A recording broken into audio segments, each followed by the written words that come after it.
coming up on your left side. You remember that testimony? Yes, sir. Okay, and I think you testified that it came out of the left side in your mirror, and Mr. Evans was coming at sort of 30-degree angle, right? Yes, he was coming at an angle. Okay, and you said he was traveling at a high rate of speed, right? Yes. All right, because you had a governor on your truck. Yes, sir. All right, now that's a truck that was owned by JRC Express. Correct. And you were driving that truck as an independent contractor, right? Correct. Right. And so you're going 63, and Mr. Evans is coming out of the side at 30 degrees, and you have to take evasive action to avoid getting hit by the truck, right? Correct. All right. And you've got both hands on the wheel. Correct. All right. So you're doing evasive action with the steering wheel with both hands, and the seat you're sitting on. Is that an air ride seat? Correct. Okay. So that provides a cushioned ride for drivers of tractor trailers, right? I don't know for every tractor trailer, but the Cascadia that I was in. Yeah, yeah, and obviously that's the truck that you drove from Miami and were coming up north on I-75. No, sir. Oh, was it Tampa? Tampa, Florida. I'm sorry. I may have got that from your prior testimony. So you were coming up from Tampa on I-75 northbound, going 63 when the truck comes out of the left, but he's going at a high rate of speed. Correct. All right, so you steer to avoid it, and to avoid getting hit by that other tractor trailer, I think I understood you said your testimony was that you violently turned into the guardrail or hit the guardrail violently. Correct. Okay, all right.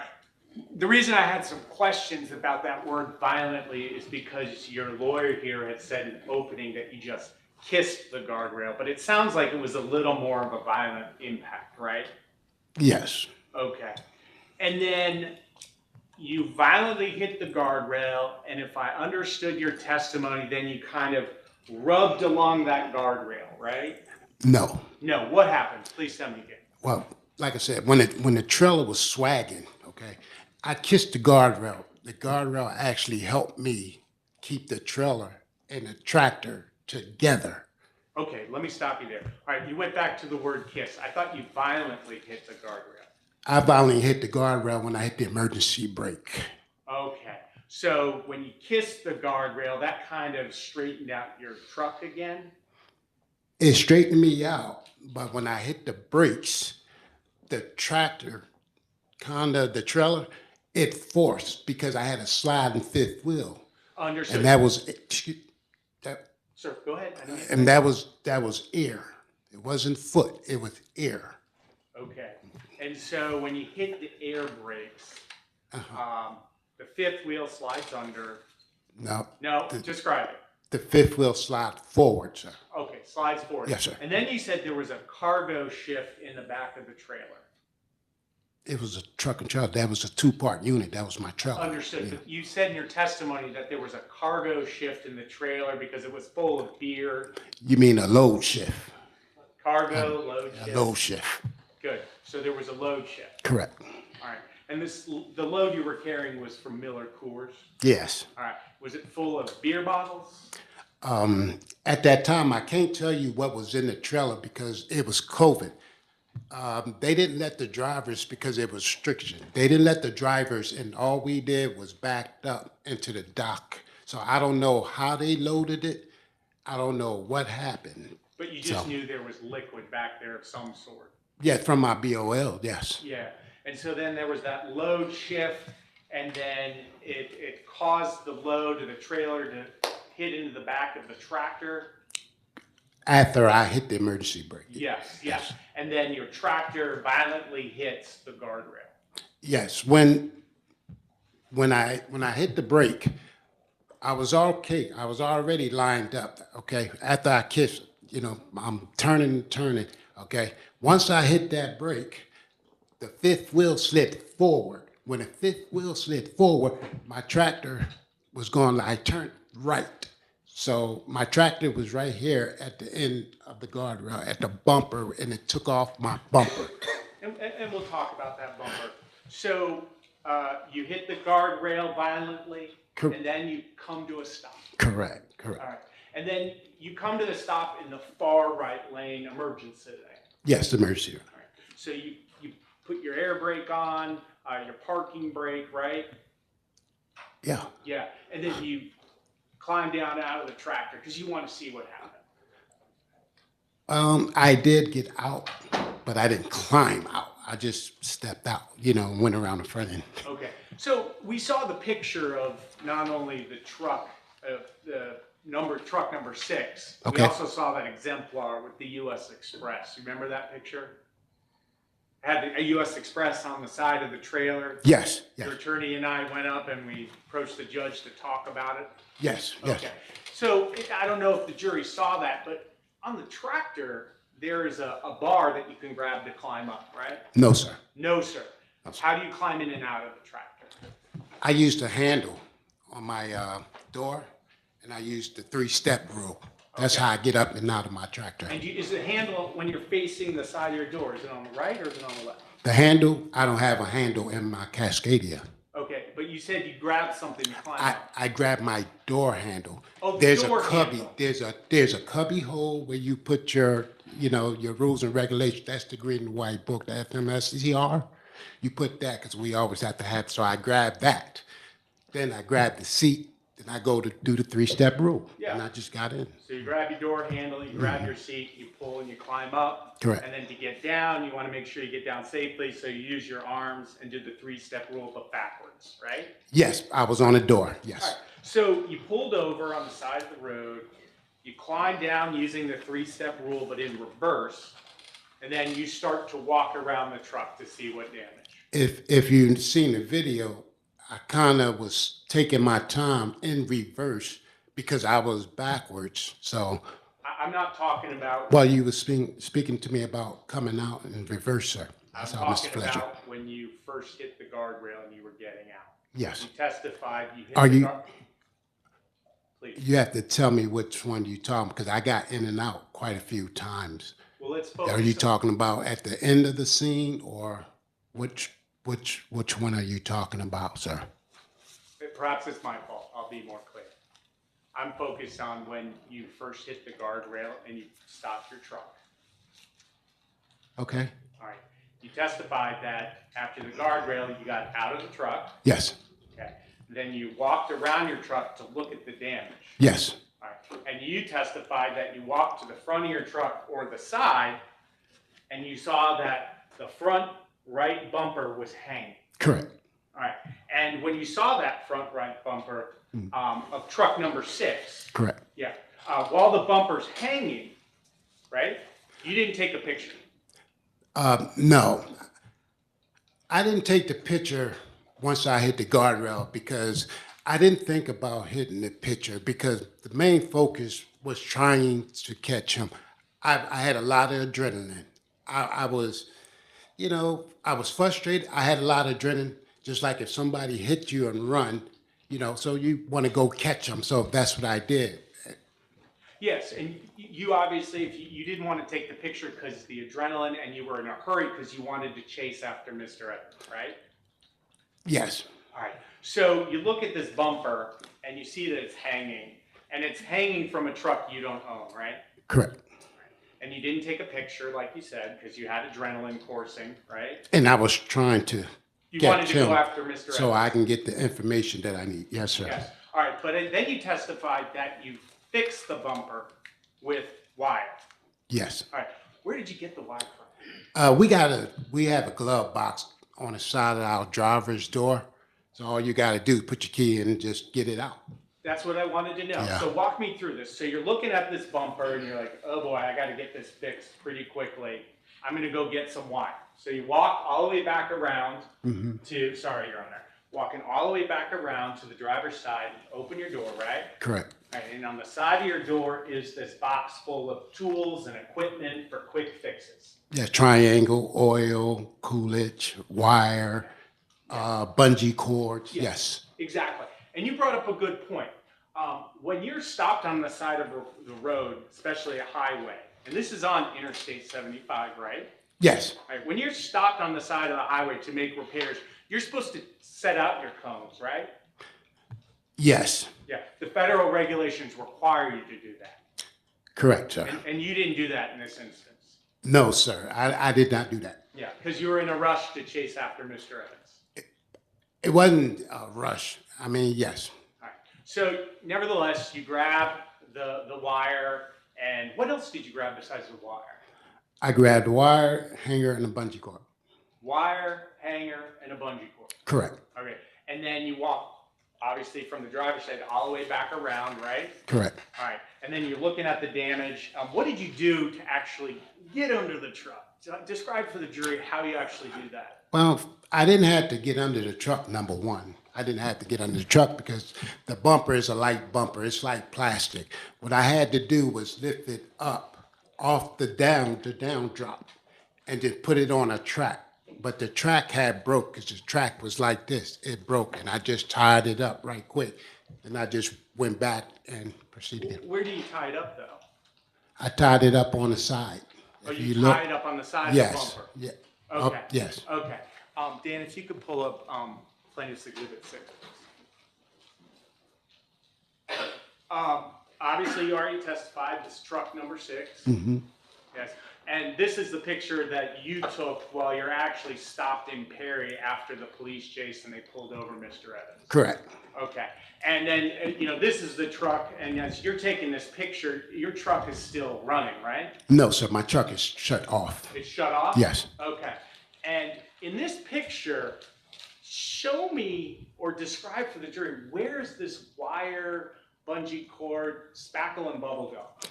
Well, what I had to do, I had to stick my hand in between the bumper and right there on the top where that hole is at. On the right there, right here. Yeah. It's right here. Okay. You So can. in this picture, can we see any of the bungee cord or wire? No, you can't see because it's inside. Like I Okay. said, that bumper So, lifts up and out. Although this is truck 6 in Perry, at the guardrail or near the guardrail where you got out of your truck to actually do the repairs, you lifted the bumper up with your arms. Correct. All right. How do you support the bumper while you're doing the other stuff? Do you kind of put your knee as you're doing it? How do you keep it from falling? Well, don't forget, you got hooks on the bungee cord. So what I did, I just wrapped around the little pieces the hooks, I just wrapped it around, put it up there. It was not stable the way it should have been, but it's not even all the way up, if you can see that. So Okay.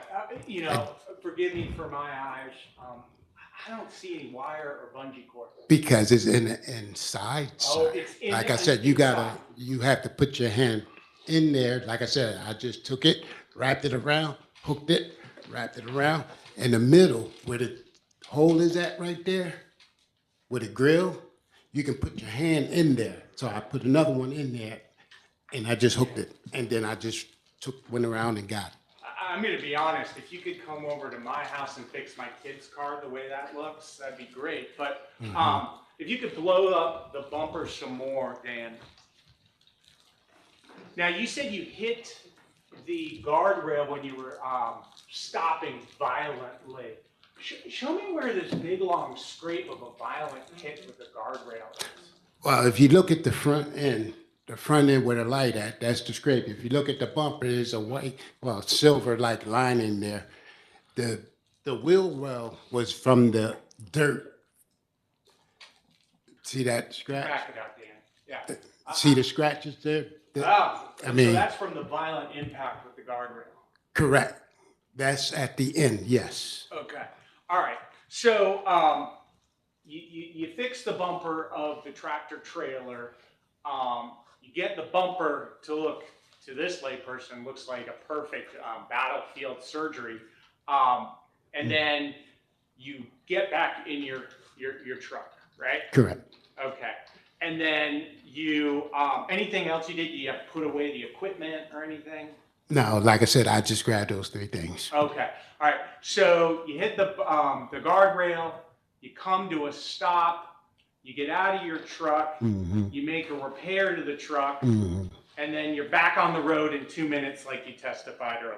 I did it really fast. I mean, Yeah, because you it wanted was to 2 or catch, 3 minutes, and I was right. Correct. you wanted to catch up to Mr. Evans. Correct. Gotcha. All right. So you get back in the truck to go after Mr. Evans, and you get back up to the highway speed of 63. No, sir. No, sir. What speed did you get up to?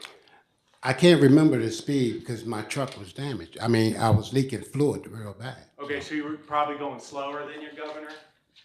Yes, I was going way slower. Yes. Gotcha, gotcha. Okay, and then while you're in the truck going in your attempt to catch up with Mr. Evans, who you said earlier was speeding when he hit you. Well, Mr. Evans, he was going side to side. Mr. Evans was going all the way from the emergency breakdown lane. I mean, he was just going side to side. In my 911 call, I kind of cussed. I mean, you know, because his trailer almost rode on the interstate. Okay. So you can't go but so fast when you going side to side. So eventually I did catch up to him. No. Earlier in your testimony, you said when he was coming up on your left, he was speeding. This is afterwards. That's when I was chasing him. Oh, okay. So This is when I got him, back, fixed that bumper. I pushed that bumper the best way I can and got back and went after him. Yes. So when you went after him, he had slowed down by that point. He was going side to side. You in a tractor trailer. He was going from one end all the way over, just like this. He was all over the road. So he's going all over the road slowly, and you're pursuing him at a slower pace. I mean, I was going at him. I mean, and during this pursuit, that's when you decided you call 911. Well, once I got back after completing that, fixing the bumper the best way, the best of my ability, I got back on the road safely.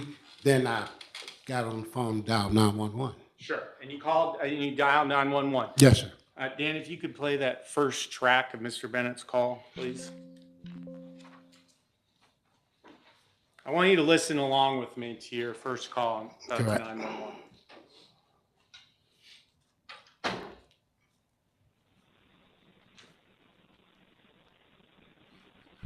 House to 911, what's the address of your emergency? Yeah, I got a real major emergency on I-75. I'm heading I-75 north. That's you, right, Mr. Bennett? Yes. Okay. Yes, please. I need a highway patrol. I got a drunk truck driver. He's driving a dump truck, and he just almost ran me off the road, man. Stop it. Mm-hmm. Mm-hmm. That's your first call to 911, right? Correct.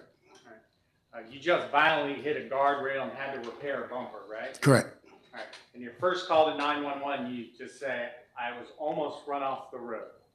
Correct. All right. You didn't say that I ran into a guardrail.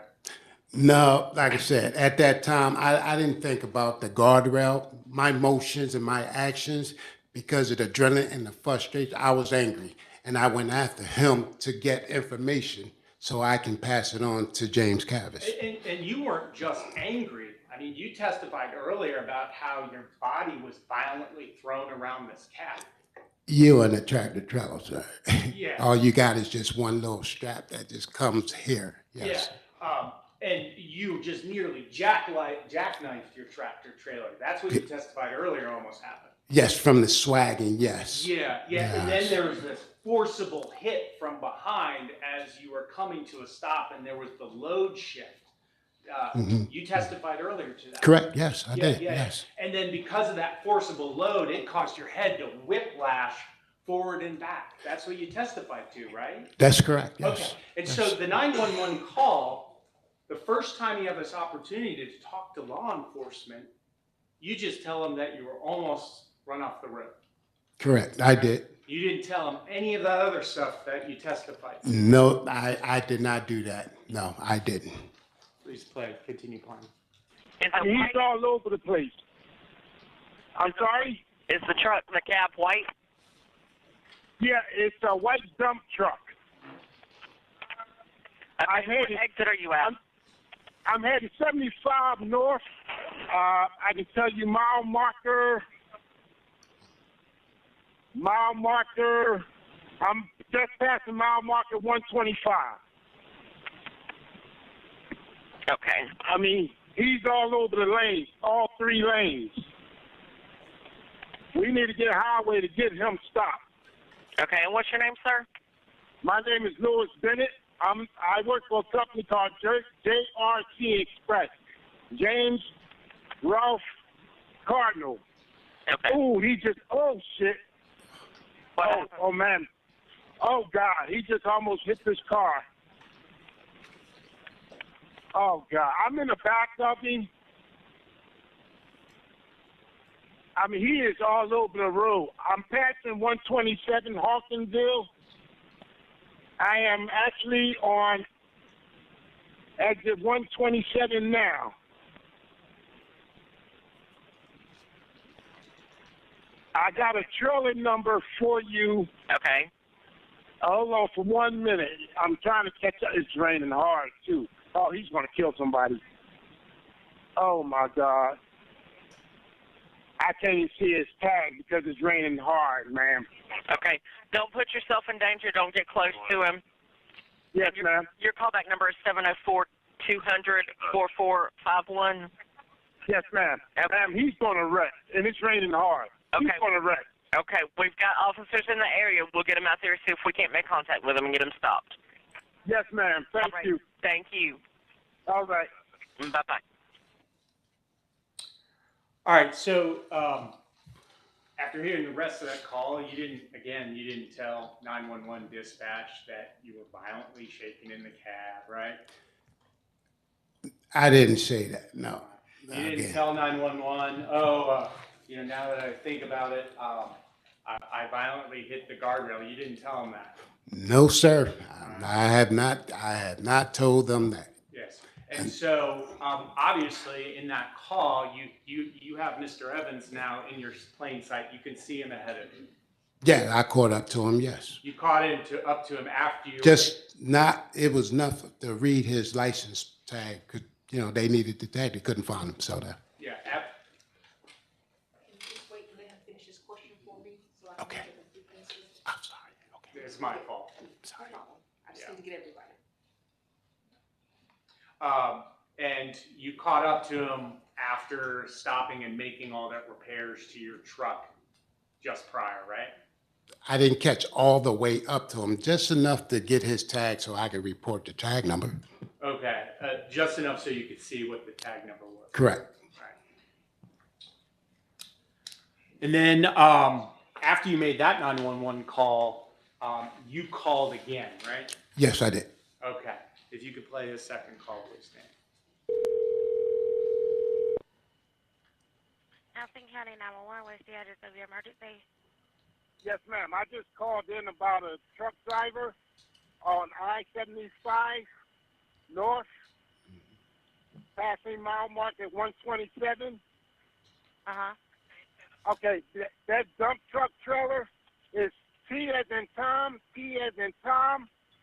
38X03. That's Tom 38 X-ray 03. X03, yes, ma'am. What's is it a Georgia plate? It's a Georgia plate, yes, ma'am. And we're coming up to the Perry exit. We almost lost it. I mean, everybody's just backing off of me. I mean, he's on all 3 lanes.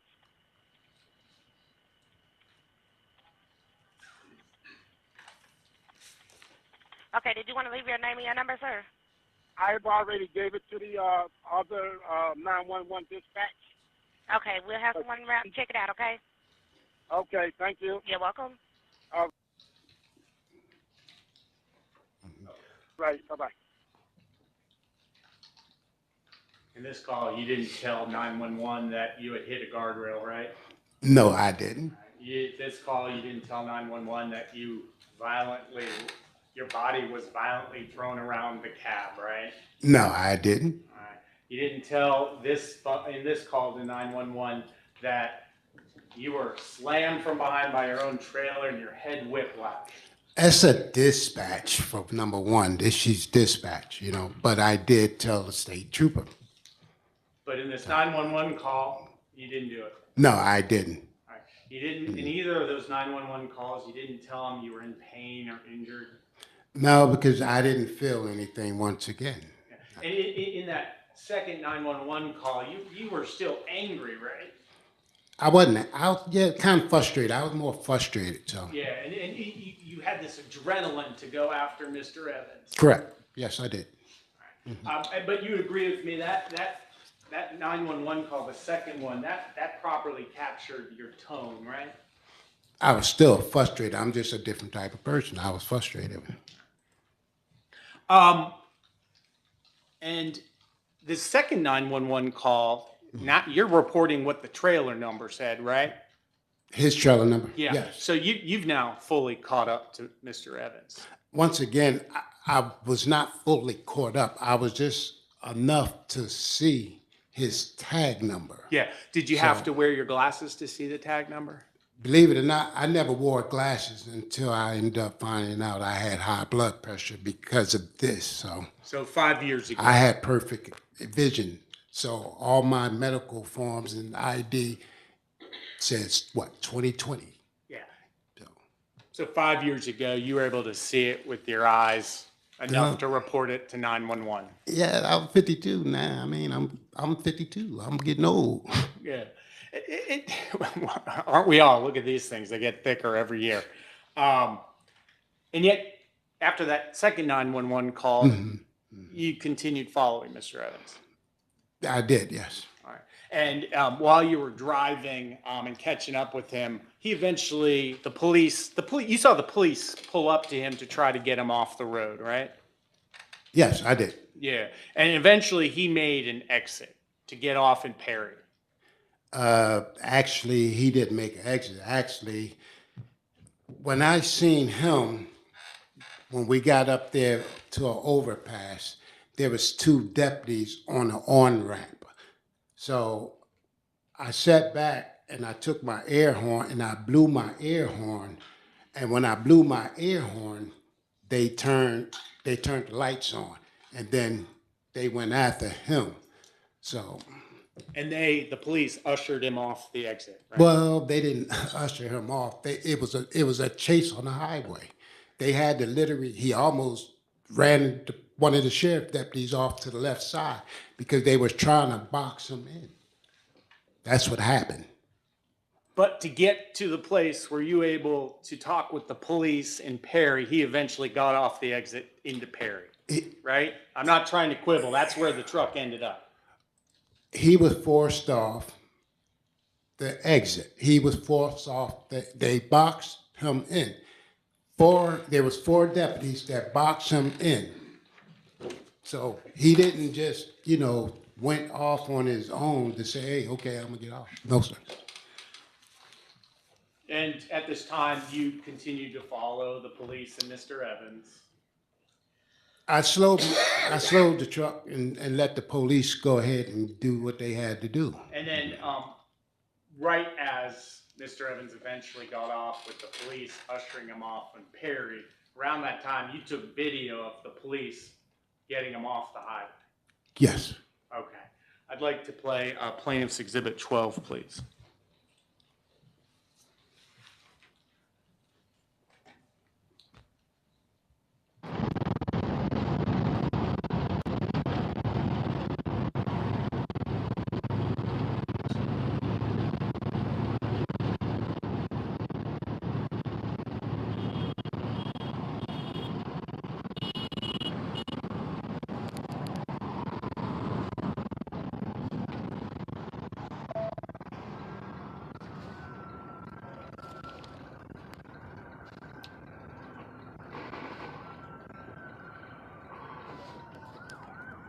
Take the ramp ahead.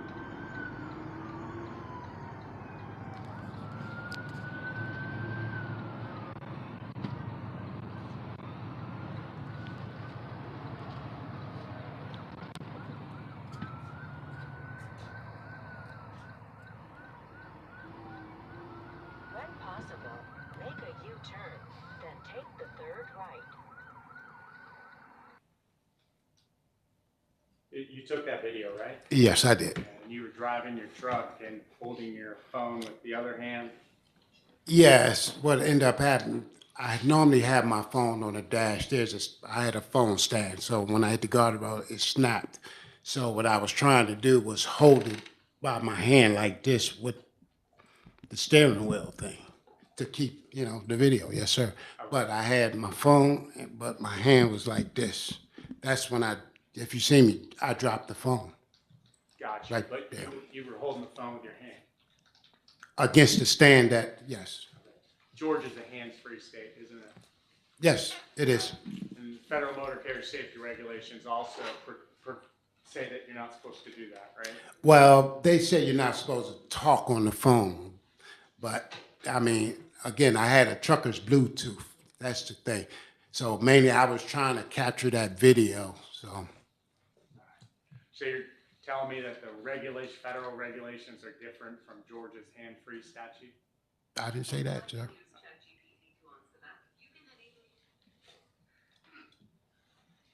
Everybody take a moment. If you got a phone in your pocket, turn it off. Especially ChatGPT. I'll tell you what that is. We're not yet there. We don't need AI in the courtroom. All right, and just going back through this video, while you're holding your phone and driving with the other hand and you're trying to prop the phone there, you agree with me? It looks like you almost went over the gore strip right here. Is that what happened? Well, once the trailer started swagging, the trailer it went out of alignment. So I was trying to keep it in line in the lane that I was in. Yeah. Yes.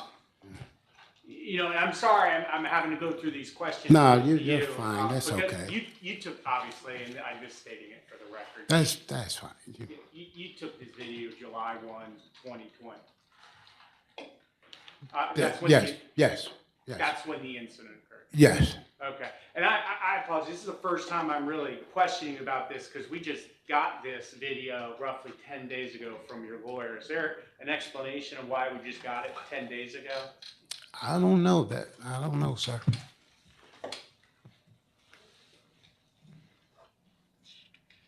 So, watching this video, how fast were you going? I wasn't going that fast. Probably about 45, I think. I don't know. I wasn't. I was just trying to keep up. Yeah, and you were trying to catch up because you were still filled with adrenaline. Yes, at a safe distance. Yes. And angry that someone had forced you into the guardrail. Yeah, I was frustrated. Yes. Yeah. Mhm. And even with that anger and frustration, you had the foresight to start taking video. Yes, I did. Yeah, but when your car was on the side of the road and you were repairing the fender, you didn't take a picture then or a video, did you? No, because I was trying to catch up to him. Oh no, we can see you were trying to catch Yes, up. yes. And you did. Yes, I did eventually. Yeah. So when you get to Perry here, the video is kind of obvious, and Dan, you can take it down. How do you stop? Where do you stop? Where did you stop? I stopped right in back of one of the deputies. Okay, in the middle of, and I forget the state road, but that's the state road you get onto right as you get off at the exit, right? Yes. All right, and then Mr. Bennett's truck, excuse me, apologies, Mr. Evans' truck is stationed in front of you, right? It was Mr. Evans, it was a deputy, then it was mine. Okay, and so you stop your truck, right? Correct. All right, you put on the parking brake and do everything else to shut down the truck. Correct. All right. And this obviously, I mean, it was July, right? Correct. You were running your air conditioning, obviously. Well, my windows was down, so I keep my windows down in the summertime. And You drive in the summertime with the windows down yes. through Georgia. Yes. And so you stop behind all the deputies, Mr. Evans, and tell the jury what you did. You're sitting there. Well, when I stopped in back of one of the deputies. I did get out. I got out. Stop right there. When you get out, you open the door. Okay. Yep. Turn around, climb down, use your hands, right? No, I reversed myself when I climbed out like this. I climbed down with the three-step roll off With your body towards your front towards the truck, right? towards the door. Oh, so Back in reverse, like you said the first time. That's what you was talking about, me going in reverse. That's right there to get out. And that's when a deputy came up. Yeah. Well, state. So am I picturing this right? You open your door, you step out, and you climb down this way with your back to the road, your front to the truck. No, No. I didn't do that. I climbed out in reverse, slowly in reverse.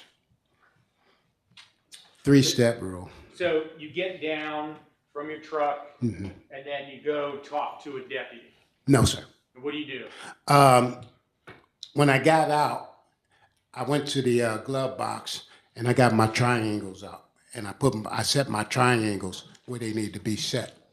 That's when you see that. If you see that other vehicle, the other vehicle that was in the back, he was coming around because he couldn't, because he seen the triangles. So Yeah. that's what I did. And then we've all seen the dash cam, right? The snippets. We saw those earlier in opening. You remember those? You talking about the state? No, the state dash cam of you getting out of the Yes, the state. tractor trailer. Have you watched the full 37 minutes of the dash cam? No, I didn't. So you get down, you put your cones, My triangles. your triangles, excuse me, Yes, sir. cones, triangles. No. You start talking to some of the first responders, like police, deputies. Who's the first person you talk to? Do you know? The first person I talked to was a deputy. He wasn't a Perry. I think he was a Houston deputy, Houston County deputy. I talked with him. He told me he got a call. State, just go back and sit in your truck, and that's what I did. All right, so that first person you talk to, you don't tell him that you hit a guardrail. He didn't want to talk to me once again. Once I told him who I was, he just sat back. He said, I got to call state, just go in your truck. That was it. And he went to rush to whatever was going on with Mr. Evans. So the answer to my question was, no, I did not tell that trooper that I hit a guardrail. He's not a trooper. He wasn't even DOT certified. No, I didn't. Does it matter if he's DOT certified if you're going to tell him that you hit a guardrail? Well, in our line of work, we deal with DOT. You should know that. We deal with DOT. But once again, that deputy from Houston County did not want to talk to me. His words was, I need to call state. Sit in your truck. That's what his word was. You didn't tell him you hit the guardrail. No, because he had nothing else to do with this incident. I was waiting on DOT. Yes, You sir. didn't tell that deputy that you nearly jackknifed. Once again, I complied with the officer. The officer said, just get back in your truck. I got to call state. That's what I did. He did not want to hear from me, period, because he had other things he was working on, I guess. That's it, sir. You didn't tell him that you were hurting anyway. I just, you're going over and over again. Huh? It's an easy answer. But- It's an easy answer. Again, I said no, I did not tell him. That's it. All right. So you get out of your truck, you talk to the deputy, he says, I don't want to talk to you, I don't want to hear that you hit a guardrail. And then you walk back to your truck and get back. Nope. Actually, What'd you do? nope. The deputy was already out of the truck in the back of his suburban, well, his SUV, or he was in the back. He already knew who I was. And after you talked to that deputy, when did you ever get back into your truck? When I got out my truck, the deputy was in the back of his truck. He was waiting for me. Only thing he said, he did like this, stop. I have nothing to say to you. I got to call state. Get in your truck. That's what I did. And that's what you did. I'm just trying to get there. I got in right away. Yes, sir. Get back into your truck. And Yes. then you sit there and then wait for someone to come and give you more direction. Correct. That's what I did. Yes, sir. And then another trooper or deputy comes up to the side of your tractor, correct? No, sir. No, you don't, there's no other trooper or deputies who ever came up to the side of your tractor? No, sir. Okay. If we could please play the shortened version. And this is, pause it a second. You had previously testified that that's you in the vest getting in and out of, I mean, right in front of your tractor, right? Correct. That's where the deputy is in front of my truck. Yeah. He's in front of my truck. That's me going. When he sat back and said, "Get back in your truck," that's what I did. Okay. And that's the only time that you've ever had a trooper or deputy at the side of your truck telling you what to do? No. There was other times.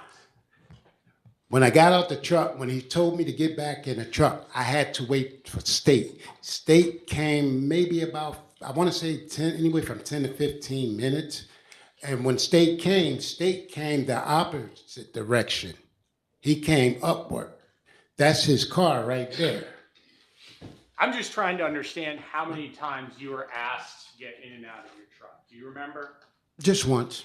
Only once the Just entire time? that right there. Yes, sir. Okay. So over the 37 minutes of this dash cam that we received an open records request, you only got in and out of your tractor one time.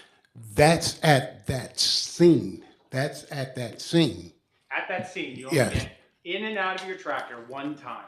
Correct. Once I got back in there, then the State came to my truck. I didn't go to State. He came to me. Okay. Could you continue playing it, please?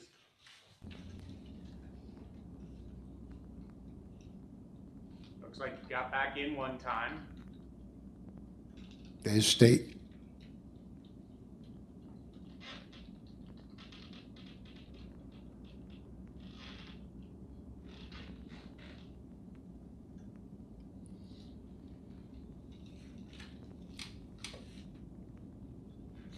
Second time. That's when State told me to come down.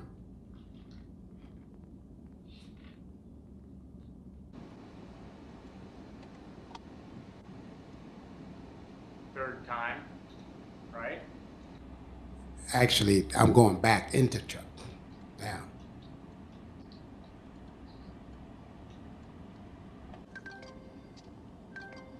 That's the fourth time we see you getting out of the tractor. That's him telling me to come here. That's him telling me to go back in the truck. Go.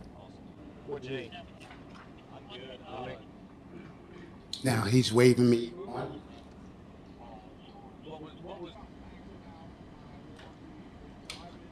Let's pause it right here. Actually, play more. Sorry, please.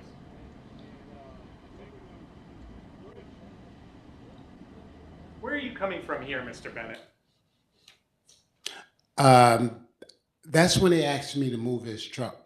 Yeah, they needed you to move Mr. Evans' truck off the road, right? Correct. Yes. All right, and you had an active CDL, right? Yes. Okay. Obviously, let's talk about the CDL. CDL is your commercial driver's license. Correct. All right, and to be able to drive a tractor like that, you have to have a CDL. Class A. Yes. Yeah, and you to James Cavanis, who hired you for JRC Express, he would require you to have the CDL. Yes. Yeah. Photocopies of the CDL. Yeah. Medical A card. copy of your clean MDR Correct. and your medical card. Correct. Okay. And long form. Yeah, your long form. Are you aware of any document that's shown your long form in this case? Mr. Cavins has my long form. Oh, he does? Yes. Okay, so whatever records Mr. Cavanis provided, those would be the documents that he had on your driver qualification. Yes. Okay. Now, continue, please. Now, you've moved Mr. Evans' truck, and you're brought back to the scene. Yeah, it's gonna give me paperwork.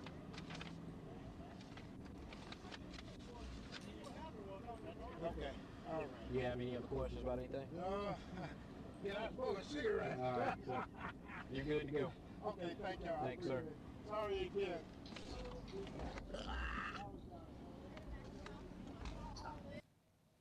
That conversation with the trooper, that was your voice, right? Yes. All right. And during that conversation with the trooper on this dash cam, You don't mention that you hit a guardrail, do you? Yes, I told the state trooper when the state trooper arrived. So I'm not talking about when you told the state trooper. I'm talking about, and what everybody can hear, in that conversation, you didn't say you hit a guardrail when he asked, is everything all right? for the deputy, no, I didn't, but it was already recognized from the state trooper, so You didn't tell him that he wrote the report about it. you didn't tell him that you jackknifed. Not the deputies. I didn't tell the state trooper. I told the state trooper once again. So I'll represent to you, and we could watch the whole video if we wanted, but the whole dash cam is, as I said, 37 minutes. Mhm. Does that accurately capture about the time you were at the scene? I don't know what time I was at the scene. How It was, long were you there at the scene? oh gosh, I can't remember. Maybe about 3 hours, I think. I think it was about 3 hours I was at the scene. Okay, and while you were there for those 3 hours, you were getting in and out of your tractor trailer, right? Gently, slowly, yes. Sure, but you weren't sitting around anywhere else waiting. No, I was following the directions of the officers, sir. I wasn't on the curb. I wasn't on the median. I was in my vehicle. I complied with the orders with the officers. I did what I had to do.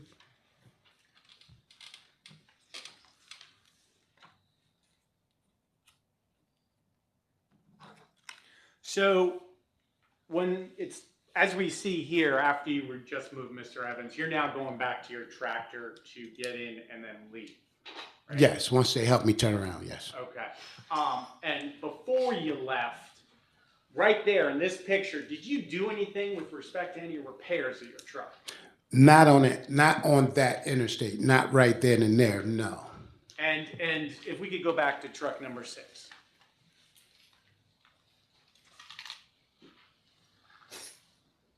Now, in truck number 6 here, you testified that it looks like there in this picture, those are fluids. Yeah, I'm leaking, yes. Yeah. Do you see actual a puddle, or is that just a stain?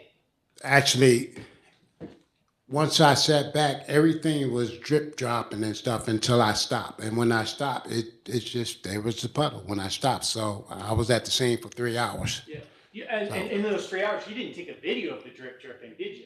I took that video right there. You have all the videos. I know, but the video of the drip of your fluids here in this picture, you didn't take a video that we haven't seen, have you? No, I didn't take no video of that, no. Okay. And that's not condensation from the air conditioning after cooling off and dripping? The air conditioner was broke. That's why I drive with the windows down in the summertime. And did you submit that ticket to have the air conditioning repaired? A work order, you mean? Yes. No, that's, Mr. Cavins knew about it, so. Okay, and you would think that there would be reflected in repair records of the truck? It's his vehicle. I mean, it didn't bother me, so whatever he wanted to do, I had to do. If he didn't, And did you bend down and rub your fingers and see what that was, if it was water or oil? no, it's not water, no. Okay. So the only indication that you think it might be fluids is what you think's in this picture, right? Well, like I said, once I did the post trip, and when I got off the interstate, when they helped me turn around, I did a post. So I looked at everything, tried to secure that bumper a little more better, and so I can transport. So I knew that I had to add liquids into my vehicle so it can keep running, so it wouldn't overheat. Yeah. And you know what? This just occurred to me. I failed to ask you this question, but while you were fixing your bumper with the wire and other stuff in the side of your door, in addition to not taking a picture of the bumper, you didn't go take a picture of the guardrail, did you? Nah, I didn't take the picture. Once again, I didn't take the picture of the guardrail. I mean, like I said, my mind wasn't thinking. My mind was made try to catch him. So that's where I'm at. All right. So you're cleared to leave the scene in Perry. You Yes. get in your truck. All right. And then you drive towards Perry to do a U-turn to get back on the I-75, right? Actually, I followed the deputy. One of the deputies that was in front of me, he sat back and I followed. He said, like I said, he helped me turn around. Yeah. So at the next intersection, you pull the U-turn to get back to I-75 to get on the interchange, right? Yes, I-75 North, yes. Okay. And then as you get up to the interchange, did you pull over to like do any repairs on your own? Because you said you had some leaking fluids. Yes, I did. Yes. Yes. So where did you do that? Once you get back on the on ramp, you go up a couple miles. I think it's probably about a mile or two. There's a great big concrete emergency breakdown lane where cars come on. So I pulled over there, so that way I wouldn't have to worry about traffic and stuff. That's what I did. So on I-75, are you going northbound or southbound when you pull over to add the fluids? I-75 north. I-75 north. I was going northbound. Okay, so you pull back over on the shoulder. Mm-hmm. You get out of your tractor. Mm-hmm. You lay your, not the cones, but what are they? The Triangles. Triangles, thank you. You lay the triangles, then, and the triangles you put off the back of your trailer, right? I didn't put my triangles out when I sat back and did the post trip. I didn't because there was no need to, because it's where truckers lay down once they're tired and we go to sleep. So Oh, so you were off the road. You weren't on the shoulder. I was off the road. Like I said, it's where truckers rest up and stuff. So we can park our trucks there, take a 10-hour break and keep going. And okay, so at this rest stop, you stop at It's not a rest stop. I mean, it's like I said, it's on it. If you ever took 75, 85, 95, there's a big old gap where there's traffic, but there's plenty of room. It's where we rest. So it's not a rest stop. Again, it's not a rest stop. Okay, wherever you pulled your truck over and stopped because you had to put liquids, you got out of your truck. Yes. All right, and then where do you go to get the fluids? I had fluids in my glove box. Like I said, we keep triangle fluid, bungee cords in the side of my glove box. Okay, so your truck is leaking fluids and you pull fluids out of your glove box. Yes, anytime we go into one of our, stations, truck stops, rest areas, whatever, we always add fluid. And you don't know what fluid that is, right? That's Coolidge. Oh, that was coolant. Yes, that's Coolidge. You do know what that was. Yes, that's Okay, Coolidge. so in your glove box you keep coolant. Yeah, I keep a gallon of cool and 3 oils, big gallons of oil. That is a Yes. big glove box. Yes, it is. Okay, so you pull out a gallon of coolant out of your glove box, Uh-huh. all right? And you're carrying the coolant out of your tractor, right? Uh-huh. All right. And then you go around and do you have to open your hood? Yeah, I had to open the hood, but I kind of opened the hood slowly, so. Okay. And the hood, it's the type of hood that goes forward, right? Yes, it goes forward. All right. And then you have to climb up onto that hood, right? Actually, I made a funnel.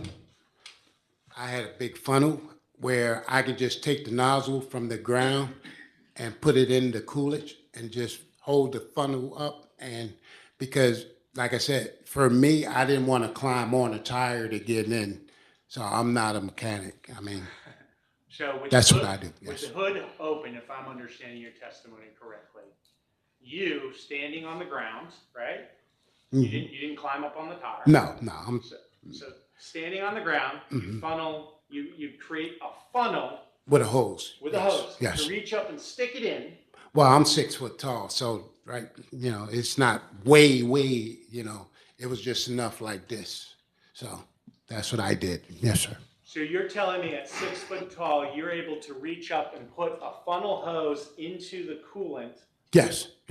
and then you pour the coolant in the funnel. Yes. Are you holding the funnel up above? I'm holding the funnel like this. I got the funnel.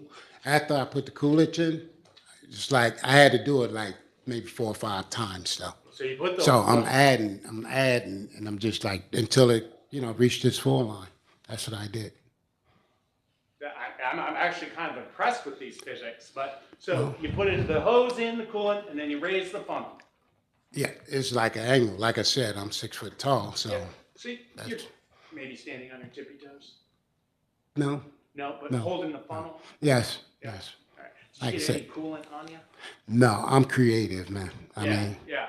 All right. So you put in the coolant, and then what did you do after you put the coolant in? once I did that, I went around and I looked and I noticed that my driver's side step was inward. So I realized that we made contact somewhere. Yeah. So, I mean, that's what I did. And this is the step that's on the driver's side. Yes, it's sideways, yes. All right. You didn't take a picture of it, did you? Yes, I did. You did. There's Yes. a picture of your step. Yes, yes. All right. Have you seen it in this litigation? No, I haven't. Oh, it's on your phone. I don't know where the picture. I don't know where the picture at. Can't remember what I did with the picture. I'll let you know. I haven't seen it. Okay. So your testimony is you took a picture of the driver's side step on truck 6. Yes, You I did. believe, let me finish, which you believe was resulting from Mr. Evans hitting you on the driver's side. Well, when I did my pre-trip that morning, my step was right. My step was straight. Yes. All right, so you get back in your truck and you put away the gallon of coolant back in your glove box, right? Mm-hmm. All right, because you didn't finish all the coolant. You still had the gallon jug. Right. I put that back. All right, Mm-hmm. so you stuffed it in the glove box, and then you proceed to continue northbound. Actually, once I got back in the truck and stuff and did everything, I called James, and I told James because I had to get further instructions on what to do. Okay, and in that conversation with James, you said there was damage to the truck. Yes. All right, and then James told you to go to Brunswick. Yes. Brunswick. Yes. Brunswick, Georgia. And so you decide. So Brunswick obviously is south. Yeah. Yeah. All right. So you're on I-75 north, so you have to get off, get back on to go I-75 south. Yes. All right. So, but your original course was to take you from Tampa to Wilmington, North Carolina. Correct. All right. There's no TA stop that goes northbound? James have all his trucks go to the Brunswick. If we're anywhere in Georgia, he always have us go to Brunswick, Georgia, to the TA. Okay. So you begin your drive from Perry to Brunswick, right? Yeah. Okay. I'm going to pull up a demonstrative if you could expand out Perry to Brunswick. Mm-hmm. So you begin a drive of, and geez, I got to put on my glasses here, a 3-hour, 9-minute drive to Brunswick, right? I followed his directions, yes, sir. Roughly, if you travel in the speed limit. I followed his directions, yes, sir. Yeah. And so as you're going southbound on your way to Brunswick, did you ever stop at the guardrail that you hit? No, my job was to take the truck to Brunswick. Okay. You know, you didn't want to. That guardrail is more northbound. But I mean, I kind of, once you sit back and you've been into a kind of a wreck somewhere, I mean, I looked at it. Of course, I, just glanced at it and just kept on going like, wow. Well, you knew when you got back to the office, James Cavaness was going to say, what happened to this truck? You hit something. James Cavaness already knew. I was in contact with James Cavaness for 2 days. And because it's not your truck, you'd want to document what you hit. It was in the log, and it was on my logs, yes. So you didn't take a picture of the guardrail on your way back? No, I didn't. So you drive down to Brunswick, roughly 3 hours, 10 minutes, 3 hours, 15 minutes, whatever. You get to Brunswick. What time is that? Oh, gosh, I don't know what time I got to Brunswick. Okay. And where did you go? Where'd you go in Brunswick? I went into Brunswick, TA, in Brunswick. Okay, once I got there, I told James, hey, man, listen, I'm here at Brunswick. What you want me to do? All right, just go ahead inside and see what they say. That was it. Yeah. Now, earlier in your testimony, I think you understood that you primarily spoke with Mr. Cavaness via text. Do you remember that testimony? Yes. That's how you get your loads or where you're supposed to go? Correct. It was kind of the primary way you communicated with him? Yes, speaking on the phone and text, yes. Yeah, but you testified earlier text was primary. Yes. All right. So you're at this time in Brunswick, you're having a telephone conversation, according to you. Yes, at the TA. Yeah. Yes. And then you're telling him there's fluids leaking, it needs to be fixed. And it was out of alignment. Trailer was out of alignment. Yes. And then you told him, well, the bumper's hanging, it's put together by spackle and bubble gum. We need to make sure it's fixed. Well, the bumper wasn't hanging, but the bumper was secure, like I said. But I did tell him the damages and stuff. Okay. And then if I understood your testimony, he wouldn't authorize the repair. Correct. Okay. But you're at the TA. Mm-hmm. Mr. Cavaness says it's a no-go. I don't want you to repair it. Mm-hmm. What do you do then? What did I do? Once I was denied, I sat back and I started driving again. I went up because that load had to be there because he kept on saying, you need to get the load there. If you don't get the load there, it's going to mess me up and da-da-da-da. I'm not going to get the bonus. So, I mean, that's what I did. Yeah. And this conversation with Mr. Cavanis, this is taking place on July 2nd or July 1st? It was July 1st. Okay, so it's the end of the day, though, or evening on July 1st. Correct. Okay, so do you leave Brunswick the night of July 1st and start driving again?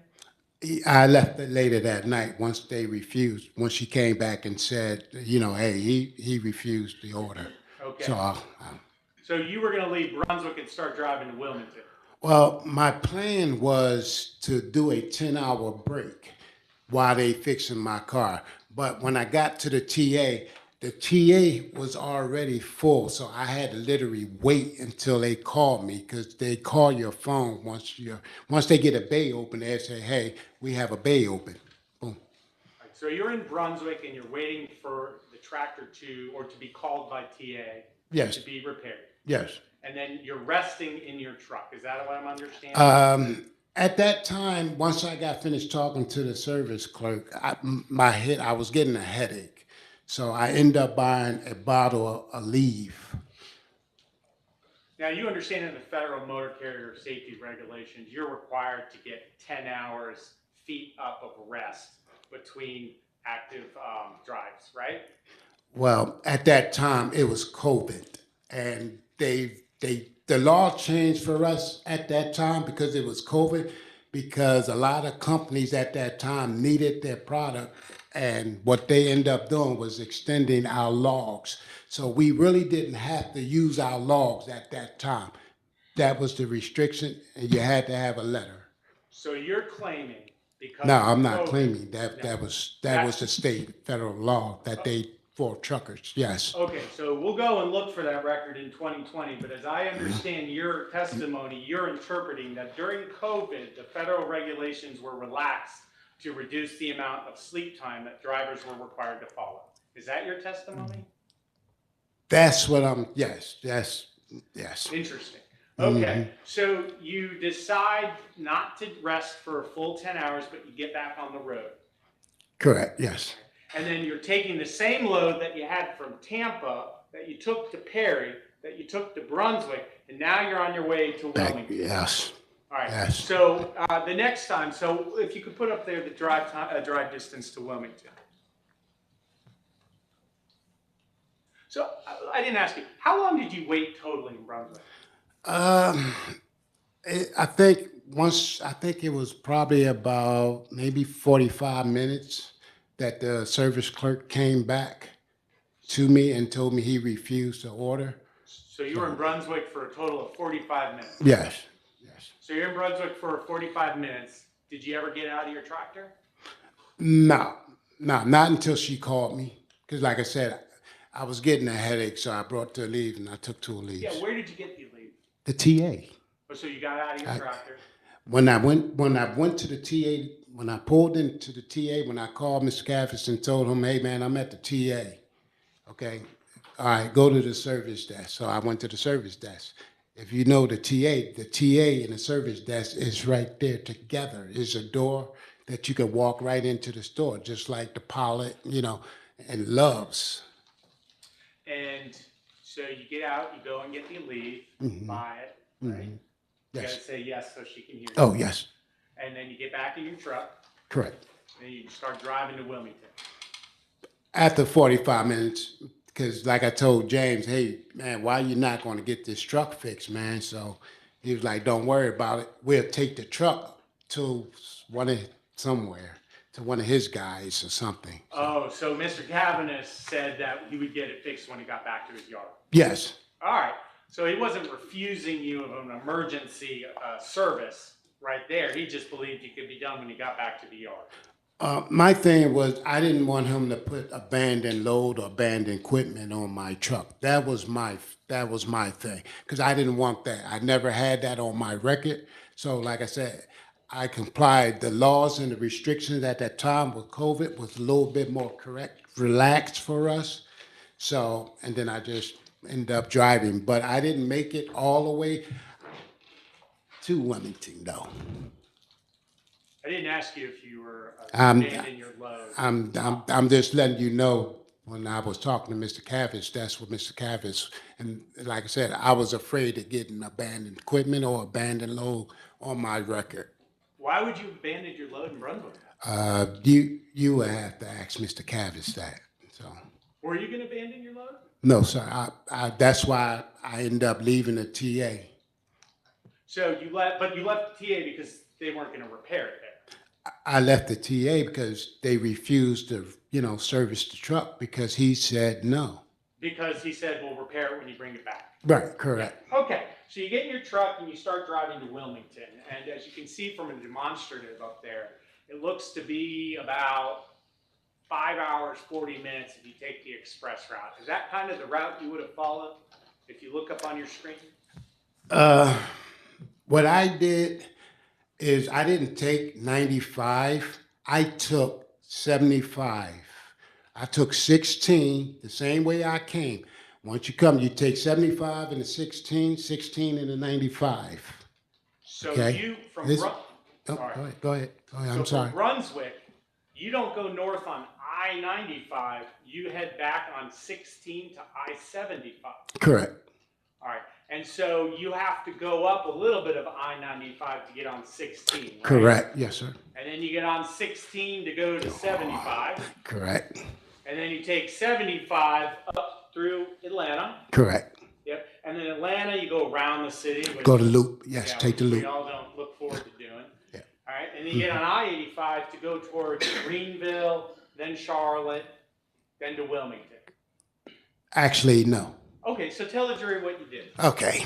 What I did, I took 16 after I ended up leaving the TA. I took 16 backwards, took 16 and 75. I took 75 into 85. I took 85 because in Charlotte, Independence Boulevard is US 74. US 74 runs right into Wilmington, Cary, Rockingham. That's what I did. Georgia Pacific, because I'm always assigned to Georgia Pacific. That's what I did, sir.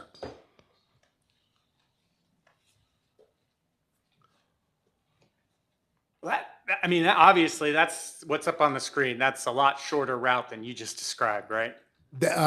From 16 to 75 to 75 to 85 to 74 is a shorter route. Instead, he taking 95.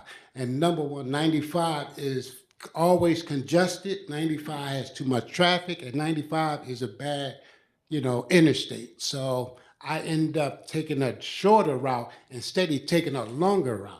That's what I did. I always You pre-planned. took a shorter route. Yes. All right. At any point from your drive to Brunswick to Wilmington, did you stop? Yes, I did. Where'd you stop? I stopped at a mom and dad truck stop because I knew the fluids. I ended up doing another pre-trip. So once I did the pre-trip, the fluid was okay because it was a little bit down, but it was okay. But like I said, once I stopped at the mom and dad, I was 15 miles from Coors Distribution in Wilmington, North Carolina. Okay. So the first stop after you left Brunswick was at a mom and pop shop just a few miles from Miller Coors Yes, in Wilmington. on 74. Yes. All right. And that was the entire drive of July 2nd to Wilmington. Yes. All right. So at the mom and pop, you get out of your truck the same way you've gotten in and out of your truck we talked about.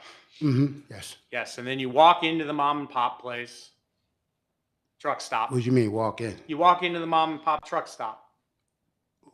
I mean, why would I walk in? I mean, I'm confused. Once I got to the mom and pop truck stop, like I said, I did a pre-trip. I checked my oil and that was it. Like I said, I had a headache. Okay, I had a headache. So I ended up going back in cab because once I got there, actually, I had probably about, I want to say, about 2 hours at the mom and dad because my load delivered at 6 o'clock in the morning that next day. So I drove all the way through the night and the early mornings to get that load there. That's what I did, sir. When did you, That's what, right, yeah. what day did you stop at the mom and pop? That would have been on July the 2nd, that morning. Okay, so you left Brunswick the evening of July 1st and then drove through the night, right? With a headache, and yes, I did, yes. Up to Atlanta, right? You drove to Atlanta first after Brunswick and you got up there. Well, I took 75, took Sure, 16 yeah, and you went 75. around Atlanta. Yes, Right? yes, You continued north in your Yes. tractor. yes, Right? And then the next stop after you left Brunswick, after driving through the night, was at a mom and pop truck stop. correct. And that was at what time? Like I said, I think I got there around 3:30 or 4 o'clock in the morning. Okay, so you get out of your truck at the mom and pop truck stop, right? Check my fluids, yes. You check your fluids, and they were still okay, right? Yes, All right. And then you go in the mom and pop shop, truck stop. no. No, you just stayed at the mom and pop truck stop. You just stayed in your cab. I stayed in my cab until about 2 hours when I was ready to go because, like I said, my load delivered at 6 o'clock. All right. So you never got out of your tractor. No, no. Well, no, actually I did because I got something to eat. Tried to anyway. That's So you got out of Yes. your tractor Yes. to go get something to eat. yes. All right. And that was in the That was the shop. early morning. That was early mornings. Yes. And then after you ate, you got back in your tractor. Well, I couldn't eat because I don't know what was going on with my body because my left side started tingling. When my left side started tingling and I tried to eat, I couldn't eat because I was end up getting nausea. That's what happened that morning. That's the morning of July 2nd. July the 2nd, yes, sir. But nevertheless, not feeling well, and feeling dizzy. And did you say you felt nauseous? Did I hear you say that? Yeah, I was feeling nauseous. Yeah. So Yes. you were not feeling well. Correct. Yeah. And not feeling well though, you still got into your tractor. Yes, I did. Right. Even though the federal regulations say that if when you're feeling unwell, you shouldn't drive, That's correct. but you did it nonetheless. I did it. I was 15 miles. I was right down the street. Yes, I did. And so you get in your tractor at the mom and pop shop, and then you go to Miller Coors. Yes. Right. And you dropped off your load that you had picked up in Tampa. You drop it off in Wilmington. Yes. Right. And when you dropped it off, was anything broken in the back? It was during COVID. Once I got there, I checked into the guard shack. The guard shack said back, she said, okay, we're going to give you a call when we're ready for you. I said, okay. Once I got into that, my OSD, it was 2 skids. It was two and a half skids was my OSD. But I couldn't break the seal. That's number one, because the way they're doxing, once they're assigned, there's covers. There's covers. So once you back your trailer in, they will pop your seal and open your doors inside. So I don't know. Let me finish. I don't know what was broken until afterwards, because afterwards there was a skid of beer in the back of my trailer that was damaged. How do you know that? I'm sorry. How do What you know mean? there was a skid of beer that was damaged? Because the guy sat back and said, you can have this. And like I said, I don't drink beer. I mean, I don't, that's how I know. So I end up, after getting unloaded, I end up going to an area where trucks are, and I end up giving it to people. That's what I did. So you gave the beer away. Yes. I mean, I wasn't going to carry it. I mean, I called Mr. James and told him. He said he didn't want it. I didn't want it. So I ended up just giving it away, Are you aware of any bill of lading that demonstrate that was lost merchandise? Like I said, my OSD, yes. Okay. Have you seen that OSD demonstrating that there was damage to the cargo you were carrying? Well, you have to ask Mr. Cavis. Like I said, I had a skid on the back of my truck, which they refused because it was damaged. And to get back to my original question, you didn't take a picture of any of this damaged cargo. No, I didn't. It's damaged cargo. No. So you get to Wilmington and you drop off how many pallets of beer, except for the ones that were broken. What did you do after you dropped off the beer? Once I got that pallet off, because I threw the pallet, the lady said I could just go ahead and put the pallet on the side of the trash can, the big dumpster. So I put the pallet, on the side. I called James and I think I sent him a message empty. I texted him empty. And then I called him. Then I told him, what you want me to do, man? I'm not feeling well. I need to go. I'm not feeling well. Since I was in Wilmington, I'm thinking he's going to say, okay, well, just come on back to High Point. So he didn't. So he ended up putting another load on me. Okay, so despite not feeling well and having these nausea, dizzy, headaches, you, as an independent contractor, picked up another load. I didn't pick up another load. The load was forced on me. So, I mean, like I said, the abandonment thing, I have a clean record. So if you throw, he's the only carrier that can put abandonment on your record, okay? So once he sat back and gave me the load, I was actually going to England, South Carolina. I think it was England, South Carolina. But it was like 24 miles from where I was at in Wilmington, North Carolina, because the border of South Carolina is, not that far. Well, Mr. Bennett, Yes, I sir. think this would be a good time to take a break because I do have a lot more questions, and you dropped your load Yeah. in Wilmington, so Yeah, you're why don't we fine. stop there and we'll come Yeah, back? that's fine. All right, so just sit tight, we're gonna take a break. Okay. So, members of the jury, all right. I'm required to read this every time, I'm so sorry. Here we go. Members of the jury, while you're outside the presence of this courtroom, do not talk with anyone about this case or conduct any investigation whatsoever. I'm gonna tell y'all one more time, when you're in this courtroom, please make certain your phones are off at all times. You may only receive information about this case from two sources: the evidence, which is the witnesses, testimony, exhibits, and the law, which I will give you, and nowhere else. The attorneys and their parties have worked for years to get here. We are almost to the finish line, and if you violate these rules, it will be a devastating event for this trial. Thank you very much. You may step back to the jury room, knock when you are ready.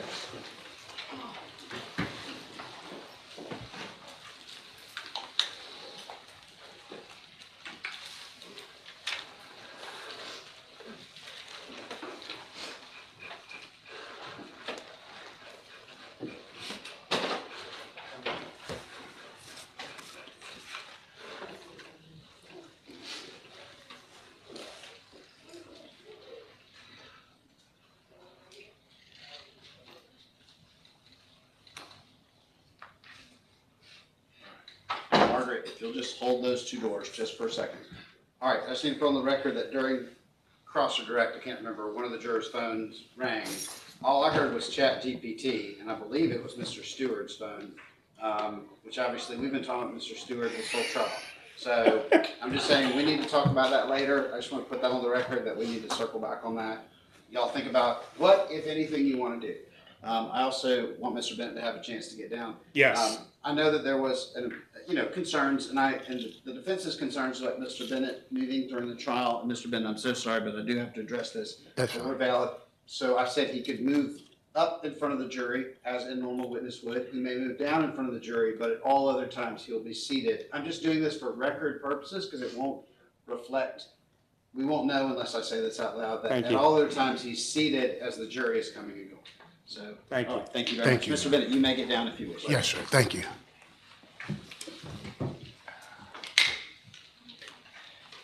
And if there's anything we can do to assist you, Mr. Bennett, just let us know. I'm okay. I know, just Yes, I will. Thank you.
please. Correct. When you spoke to James on the 2nd and told him about your condition, did he have any response? Answer. He said, yeah. He said, Lewis, okay, we're going to get you back home. Once you get back home, then we're just going to go ahead and shut it down. You need to go to the doctor, get yourself checked out. He never, as you testified to the jury, Mr. Cavaniss didn't say that? No, that's what I was saying to Mr. Cavis. That's what I told James. Your answer says, he said, yeah, he said, Lewis, okay, we're going to get you back home. Once you get back home, then we're just going to go ahead and shut it down. You need to go to the doctor, get yourself checked out. That's what Mr. Cavaniss said to you. But he didn't. He gave me another load, like I said. He didn't. That's when I sat back and told Mom, I got to get rid of it. I'm done. I'm going to quit once I get back home. That's what I did. But he never did. That's what me and him was arguing about on the phone. And you were an independent contractor. You could have gone to the doctor if you wanted. No. Even I didn't if- want to get abandoned equipment or abandoned load. I didn't know how I was going to get back to Charlotte from Wilmington, North Carolina, because I had his vehicle. But you were driving a tractor in an unwell condition, weren't you? It was okay to drive. I mean, it was fine to drive. And did Mr. Cavaniss ever call back to check on you after that call? No. On the second, me and Mr. Cavis got, kind of frustrated with each other. I told him that, you don't care about my health, man, so you can have your truck when I get back home, because I'm done. So he didn't check back to see if you went to the hospital? No, Mr. Cavis didn't check on me, period. Okay, if I could direct you to page 23, please. Line 22.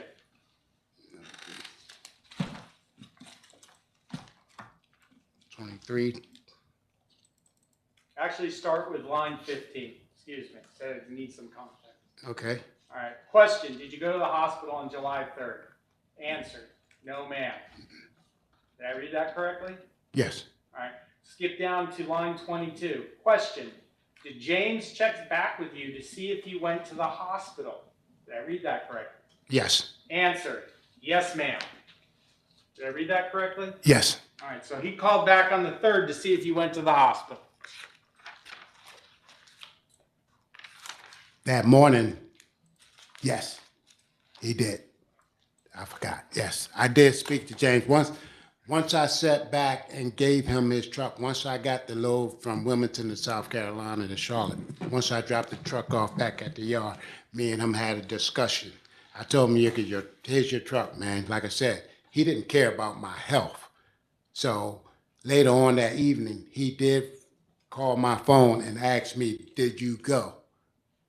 And I told him, no, I didn't go because I was done with you, and that was the last communication that, I had with Mr. Cavis. Yes, I apologize. I forgot that I did speak to him, yes. Okay, and again, that testimony, that's sworn testimony.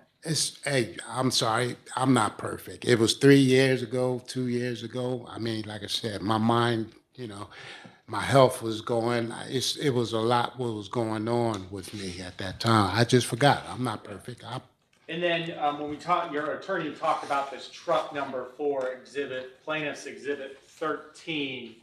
I think you admitted that in your deposition, you had admitted that these pictures you took of truck number 4. Yes, I did. Okay, and you were represented by counsel, right? Yes. You were prepared for your deposition, right? Yes. All right, and because you had taken a picture of truck 6, you understood what truck 6 looked like, right? When I got these pictures here, if you notice, they didn't show the whole truck, okay? They just showed half of the truck. When she sat back and showed me, I said yes, because the make and model was exactly the same. And like I said, at that time, I was going through a lot. I did say yes, that was my truck because it was a Cascadia Freightliner. But once I realized that truck 4, that's when I said, oh gosh. And then you testified here 5 years later that you didn't take those pictures. But I did not take these pictures. So, I mean, there's phone records that will tell you I did not take these pictures. Now, in terms of the text string between you and Mr. Cavanagh's Plaintiff's Exhibit 40, which was shown to the jury previously, do you remember seeing that? It was up.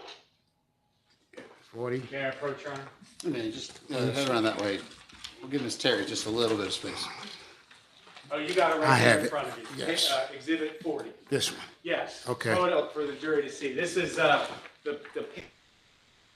text string with Mr. Cavanagh, right? Yes. Yeah, and you testified previously that texting was primarily the way you communicated with him, right? Telephone and text, yes. No, I think you said earlier, you agreed with my question, No. that predominantly and primarily it was text. Telephone and text, yes. Okay. But nevertheless, in Plaintiff's Exhibit 40, do you see anything in those texts with Mr. Cavanagh complaining about your health?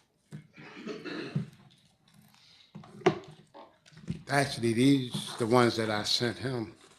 These are the ones I sent him. Do you see anything in there? I'm not feeling well, Mr. Cavanagh. Mr. Cavis already knew that I wasn't feeling well, so our conversation had ended. There was nothing else to say with Mr. Cavis. But like I said, Mr. Cavis didn't care about my health, so that was it. He didn't care, so I didn't care, so. So other than that picture of the scar on your neck on July 12th, between July 1 and July 11th, there's no text in there that says you've been in an accident or hurt. Excuse me, you weren't hurt. You were hurt. There's nothing in there between July 1 and July 11th. Well, I did show Mr. Cavis my surgery. I sent up a picture of my surgery. Yes, but before that, did you mention anything in your text string that then indicated you were hurt? Nah, man, Mr. Cavis was already on the telephone, so he knew something was going on with me. And So, obviously, we don't have recordings of those conversations over the telephone, right? nah, I mean, hey, he knew. He was my boss. I reported to my boss like I was supposed to. I did what I had to do. That was my job, was report to your boss, your supervisor. That's what I did. You know, like I said, I sent him a text after my surgery. He didn't reply back to me.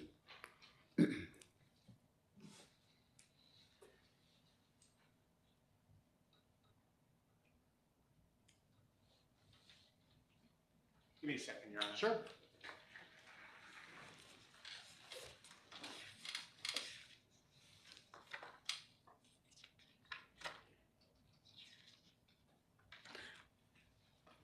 Actually, I have some follow-ups. Mr. Bennett, you eventually dropped the load off around England, South Carolina, right? No, sir. No, where'd you drop it off? I picked it up in South Carolina, and I took it to Charlotte, North Carolina. And then Charlotte, North Carolina is Mr. Cavanagh's yard, right? No, sir. It's not. No. What's in Charlotte?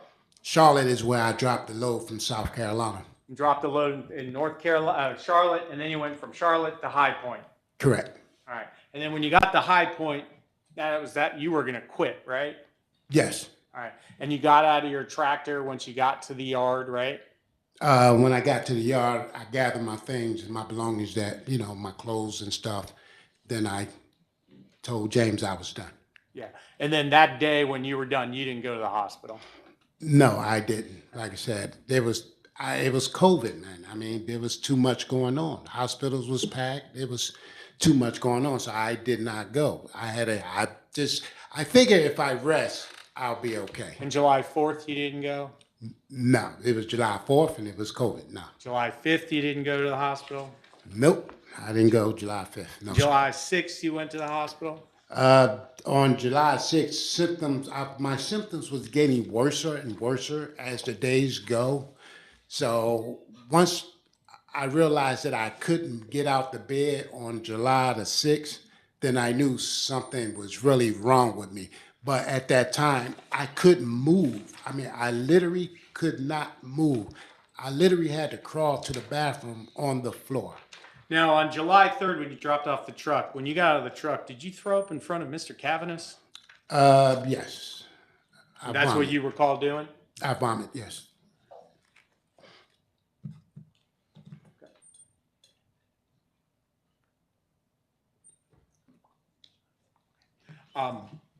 I have no further questions on behalf of Transcontinental.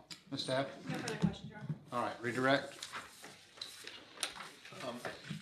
Mr. Bennett, Yes, when you got pulled over on exit 136 with the defendant's vehicle and where the police were and everything? at the scene. Yes, sir.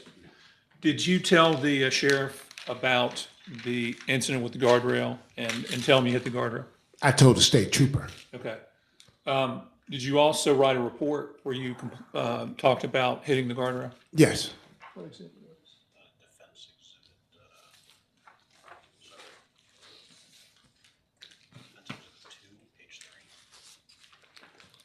Your Honor? Well, actually, I mean, we need to qualify it first. So maybe come up. Yes. Come on. This is a statement.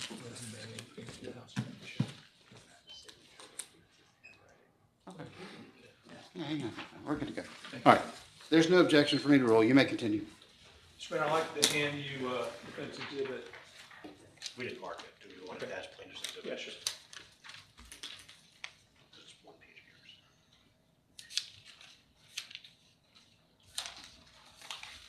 Sorry, I'm adding it to the end of ours. Yes. I think at 144.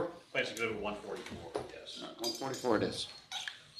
Mr. Bennett, I'm going to hand you plaintiff's exhibit 144. If you'll head around that way, we'll just give Miss Terry if it makes you feel any better, everyone does that. So I literally say that every single trial. All right, Mr. Bennett, do you see that document? Is there any objection to it? No. yes. Can we publish this?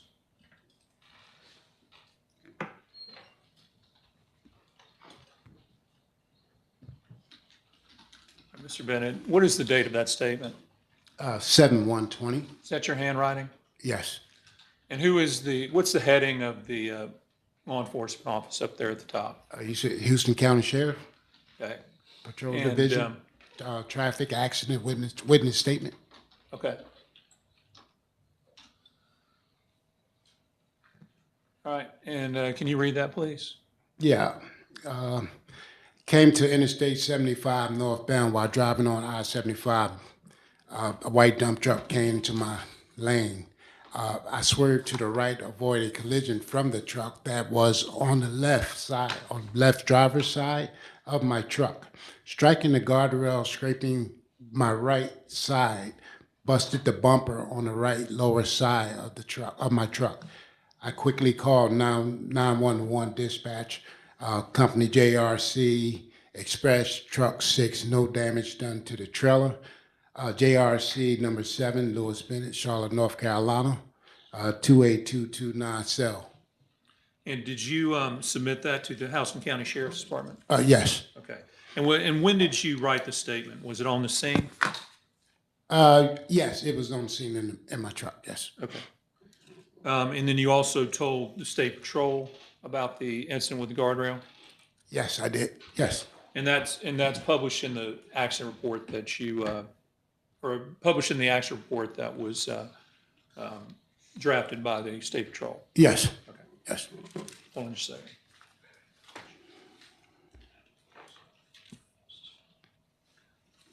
Nothing further. Your Honor. All right. Any recross? Yes, Your Honor. All right. Ms. Tabb, you have the floor.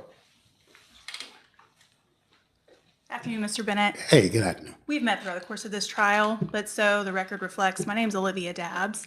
I'm the attorney for the state of Mr. Evans, Yes. who's the driver for Transcontinental. Can we put the copy of the report back up?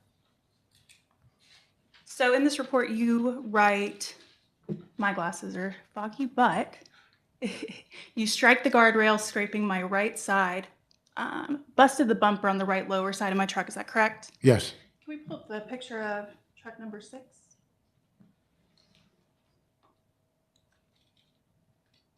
Can you point to me where the busting is on the bumper? Yeah, at the bottom and where the scrapes, but also see how the bottom is, where the little hole is at? From there and the scrapes, that's, even up top where the little headlight is, that's, I busted the bumper. The bumper came off. Did you write in the report that that the bumper had fallen off? That you had to bungee it back together? No, I didn't. I put the bumper back. No.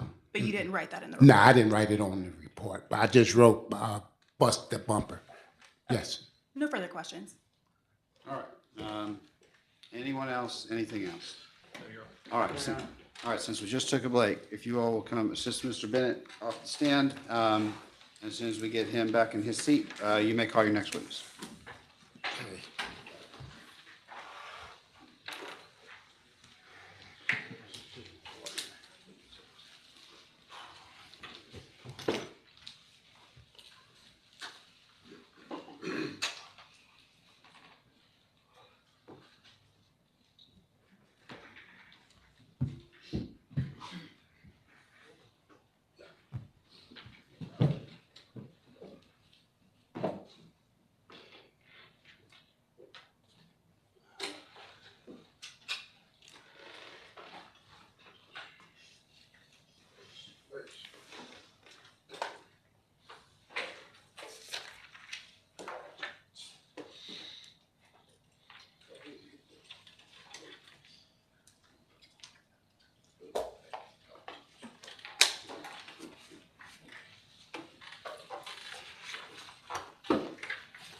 All right, you may call your next witness.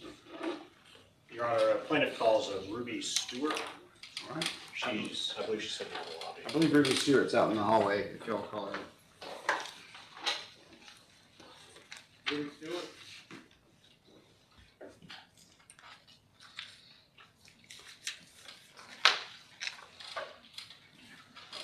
Thanks, sir. Doing double duty today. I am. All right, ma'am, if you'll come on up towards me, and you're gonna work your way all the way across and moving up to the witness seat, and the attorney's gonna swear you in. Can you raise your right hand, please? Oh, you good? Can you, do you swear to tell the truth, the whole truth, and nothing but the truth under penalty of perjury? Thank you. Yes. Can you please state your name for the court reporter and the jury, please? Ruby Stewart. Now, Ms. Stewart, do you live here in Spalding County? No, Where do you live? Charlotte, North Carolina. Okay. Do you work down here or anything like that? No, Do you have any family down here? no.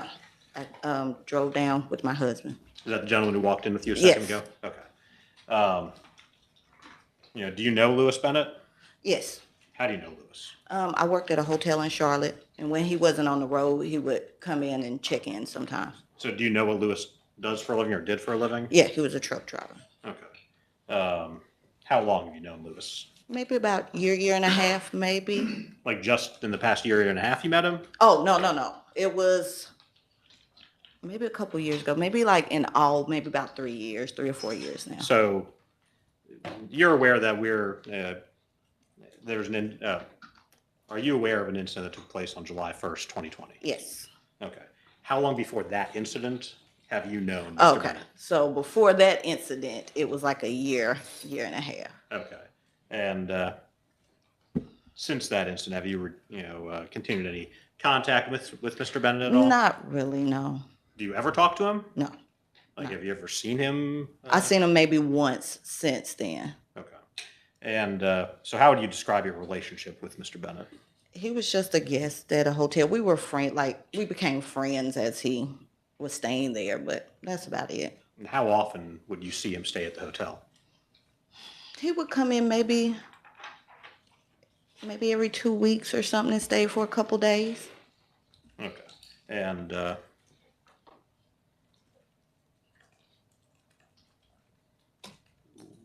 you remember when you first saw Mr. Bennett after the July 1st, 2020 incident?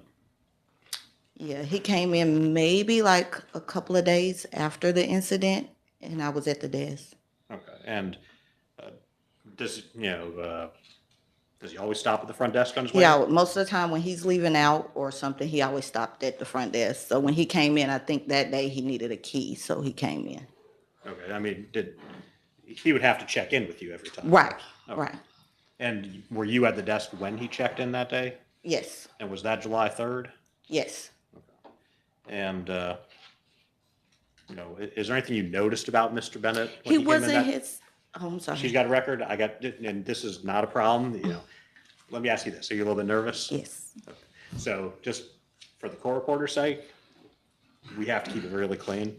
So I'll try not to talk over you, you know, and then you just wait for me to be done. All right. Good? Okay. Now, did you notice anything about Mr. Bennett when he came to the hotel on July 3rd? Yes, he wasn't his funny, happy-go-lucky self. Well, tell me a little bit. What was Lewis like normally to you? Like before you saw him on July 3rd, what's your opinion of him? And He was real funny, always laughing, smiling all the time. He was a jokester. was he active around when you Yes. saw him? Yeah. Okay. Did you notice any limitations about how he moved? No. Were you aware of any? Were you aware of any limitations that he had? No. Okay.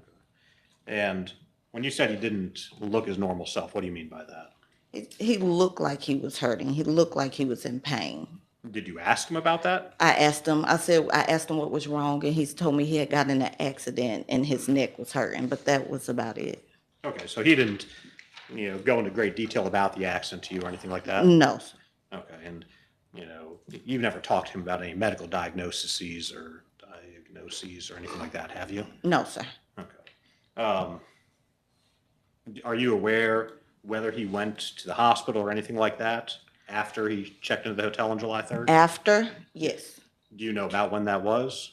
Maybe, it had to be maybe about 3 or 4 days later, maybe around like maybe the 6th or the 7th, maybe. Okay, so 3 or 4 days later, so we checked on the 3rd, the 6th or the 7th. Okay, and, you know, he didn't really go through, well, do you know how he got to the hospital? He called me at the office. He was gone. He called me at the office and asked me, could I contact this lady that was staying up there to come pick him up from like the exit? Because he couldn't drive. He said his neck was hurting. He couldn't drive.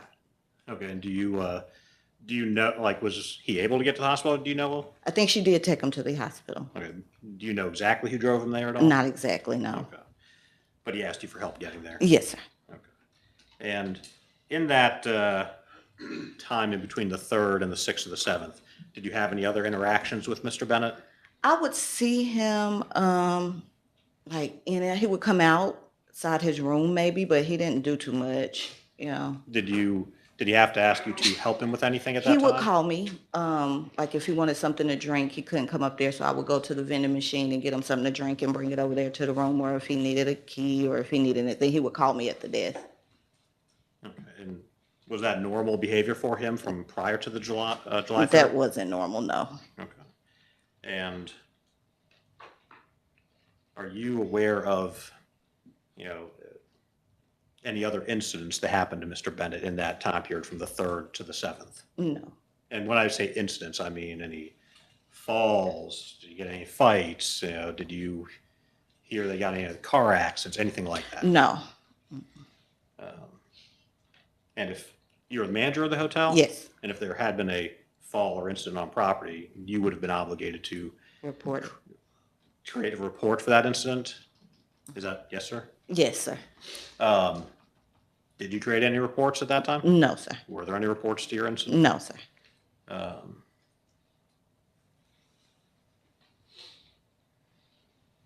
think I might have asked this, but how, you know, do you see Lewis often since this? No, not at all. Okay.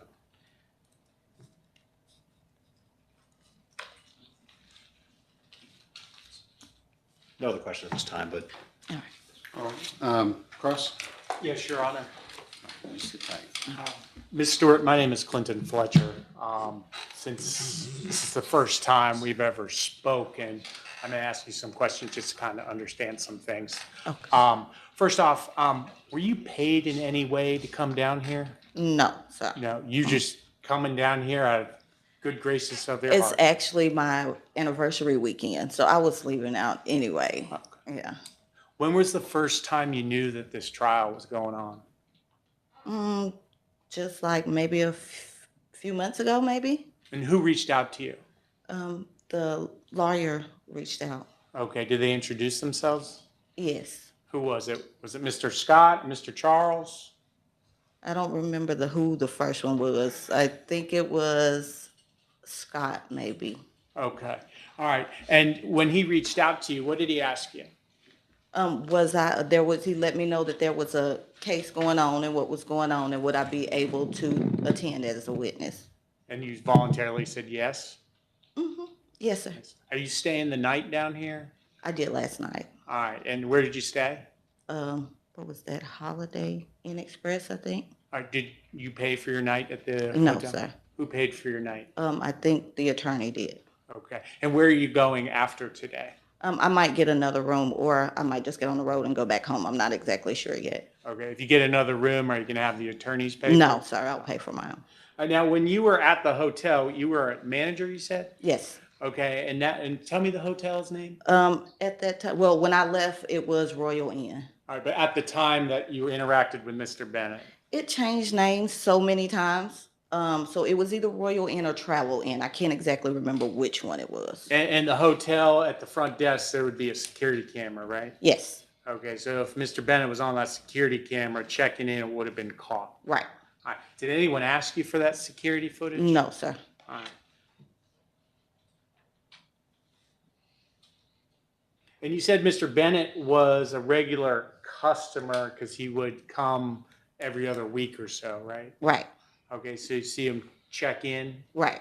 All right, and when he would check in on those other times, not talking about this July time in 2020, he'd have a suitcase or a bag? He would leave his stuff in the car, so I wasn't sure. Okay, so when he came in, he didn't have any bag? Not in his hand, no, sir. On July 3rd, when he came to the hotel, was he carrying any bag when he checked in? No, sir. And in terms of prior to July 3rd, that was the first time you saw him after the incident of July 1, 2020. Yes. So you don't know what happened to him between the incident and when you saw him? Between the first and the third? Yes. No, sir. And then you testified that you rarely saw, I think you said you didn't see Bennett leave his room, Mr. Bennett leave his room that often. Did you see him leave his room on July 3rd? On July 3rd, I don't recall seeing, after I checked him in, I don't recall seeing him leave out. All right. What were your hours on July 3rd? 7:30 to 3:30. 7:30 a.m. Yes. to 3:30 p.m. Yes, sir. Okay, so you don't know what he would have been doing between 3:30 p.m. and then the next day, right? Correct. All right. And those were the same hours for the 4th, the 5th, and the 6th? Yes, sir. All right. So in terms of what Mr. Bennett would have done when you weren't there, you would not have been able to see it. No, sir. On July 4th, did you ever see him leave his room? No. All right. Could that be because you were just behind the desk? No, because from where his room sat, I could see. If I was just at the desk, I could still see out the window. All right. But you weren't watching out the window? No, no, sir. You weren't watching to see Mr. Bennett, whether he was coming and going? No, sir. So really, your only testimony today is what he looked like when he got there on July 3rd. I guess. And 5 years later, you remember what he looked like on July 3rd? Yes. You don't know if anyone visited his hotel room over the night? He didn't have visitors like that that I know of. I know. My question was, you didn't see anybody who may No. have visited? No, sir. All right. You don't know where he would have gone in the evening? No, sir.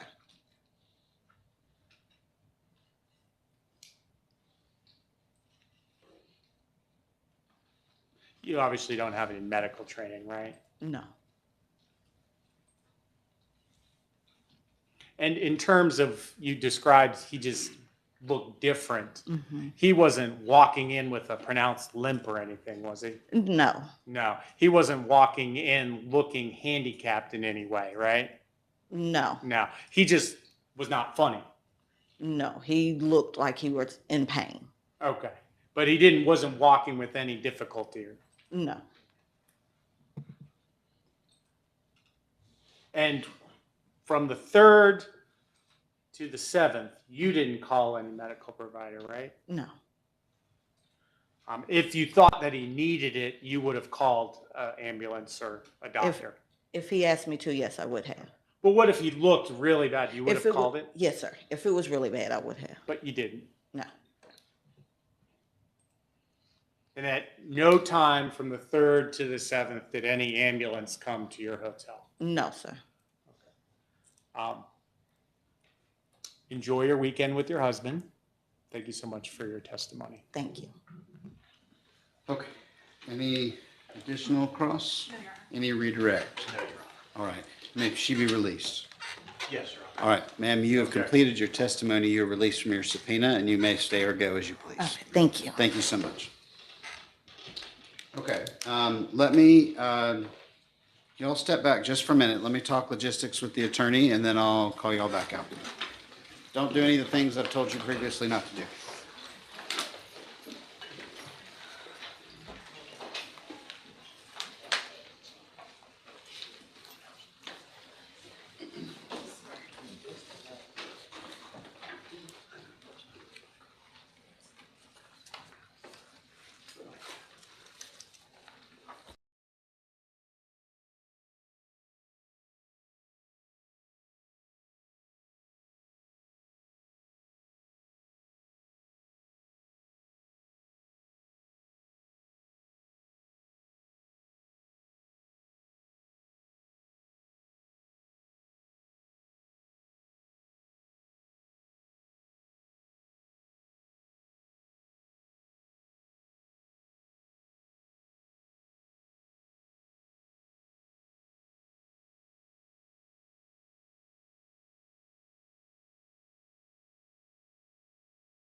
All right, we've got everybody. Y'all may be seated. Members of the jury, what we have done is we're trying to just make certain that we are balancing what we could get done today with what we should get done today with what Monday looks like. So we just had a very long discussion, and I'll say this again: you may not feel this way, but you're being a great privilege. You're seeing great lawyers all doing a great job for their clients. And they've also been communicating well with the court about where they're at, what they think is next, and where we're at. So here's what we're going to do next. Remember I told you like there's some really boring and important things we have to do in front of you? Okay, so we're going to do a good couple of minutes of really boring and important things in front of you. And then I'm going to cut y'all loose for the afternoon. And then we're going to stay and do a little bit more housekeeping that'll be outside your presence. And I'll have y'all return Monday at 9 a.m. to continue the case. And that to me was the balance, because I know we'd said to y'all we're going to try to do a half a day. We start at 10 and we're going to end about 4. So that's not a half a day, but it's less than a full day. So, and again, I hate using the sports analogy, but a trial is like baseball. There's no clock on the wall. In fact, we took our clock down because it won't never tell the right time. So it was always off. So, and I was looking at it and using it. So anyway, so the game doesn't end until a certain series of events ends or happens. And the trial's the same way. A trial doesn't end on a clock. It happens after a certain set of events has happened. So just saying that out loud, that I think what we're going to do this time is I believe the plaintiff has several exhibits that need to be put into the record in front of you. Again, boring, very important. And then I think, do y'all have any housekeeping that has to be? Okay, then once they finish that, we'll be good. Oh, and if I can have Heath stick around, we don't have a clerk here today, so I'll figure something out with you. All right, Ms. Myers, floor is yours. Thank you, Your Honor, and this is the stack of user. First is as Exhibit 67. This is the Atrium Healthcare records. Any objection? No objection, Your Or Honor. I guess I can do this as a stack, but this one's big. So. Okay, so 67, this is 67 is this entire stack of 3 parts. Okay. Yes, Your Honor. Got it. No objection. All right, no objection, no objection. Great. And then the next exhibits we're putting in, or we're moving to put in, is exhibits 68, Ortho Carolina medical records, plaintiff 69, Georgia Spine and Orthopedics medical records, plaintiff 70, Hope neurological records, plaintiff 71, MRI imaging specialist medical records, plaintiff 72, Elite radiology medical records, plaintiff 73, American Health Imaging medical records, plaintiff 74, Neurological Institute for Concussion medical records, plaintiff 75, Team Rehab Physical Therapy medical records, and plaintiff 76, Advanced Urology medical records. Any objection? Any objection from defense? No objection, Your Honor. No objection. All right. Sorry, I'm doing these in chunks, Your Honor. I get it. Actually, let me just close out that chunk then. All right, so 67 through 76 sequentially have been tendered and are admitted into evidence without objection. You may continue. I believe the next exhibit is plaintiff's 118. And that is the Houston EMS records. Plaintiff's 119, Northside Hospital medical record. I'm sorry. Your back is to me. so- You can't hear me, can you? I'm sorry. Plaintiff 118, Houston EMS records. Plaintiff 119, Northside medical records. There's one other end. I would say plaintiff's 138, ChartPro medical records. Sorry, not ChartPro medical records. Georgia urology records. No objection, Your Honor. All right, 118, and then, sorry, Ms. No Dabbs. objection, Your Honor. Sorry, I'm yes. sorry. I was trying to ask Ms. Dabbs and, Sorry, Ms. Dabbs. and Reach and Reed, and I did none of those well. All right, Ms. Dabbs, no objection. So plaintiffs 118, 119, and 138 are tendered and admitted without objection. We were also asked to enter, this is, and I'll show it to you, Your Honor. This is the excerpt from the Plaintiff's Exhibit 37 from the FMC essays that we had questioned Mr. Napier about yesterday.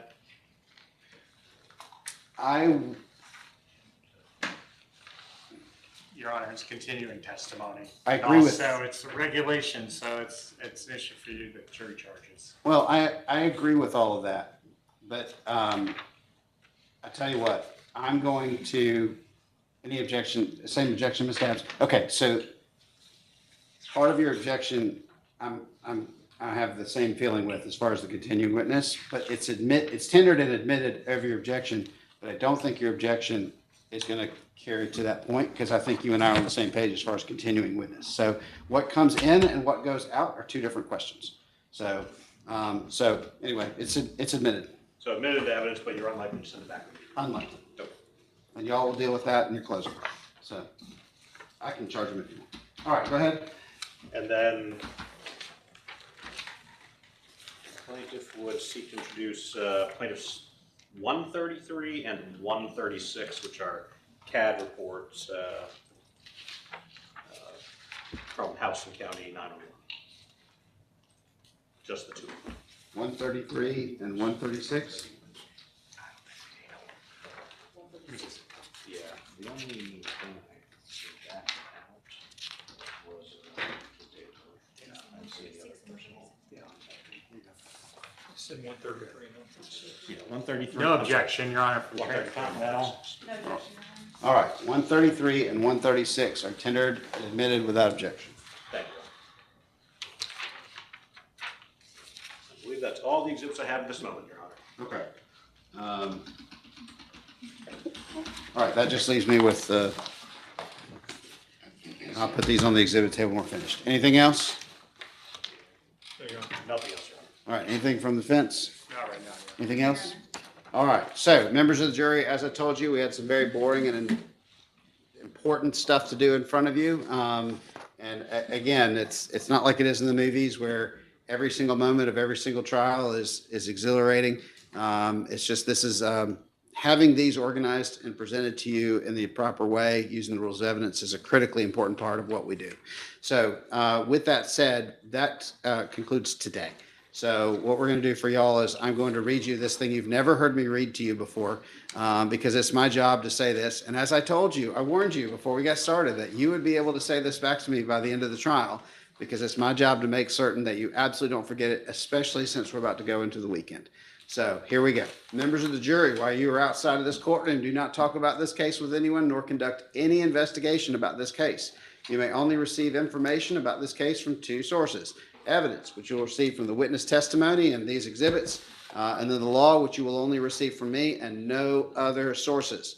These attorneys and their clients have worked for years to be here. If you violate these rules, this will be a devastating event in this trial.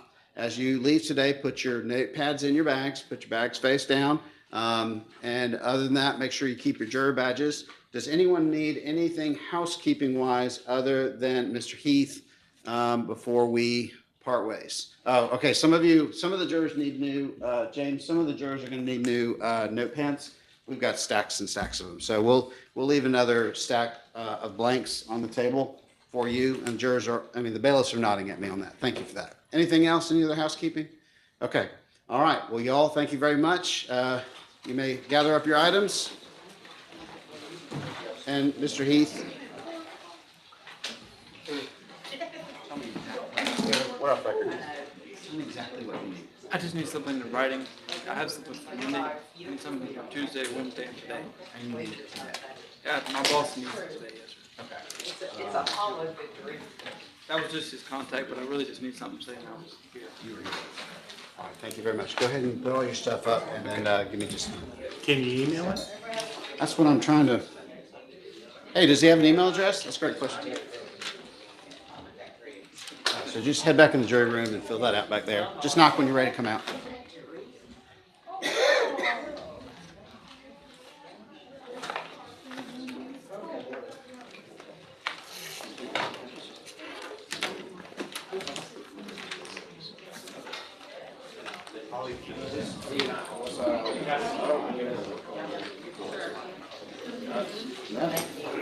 Anything in the boxes you just take with us?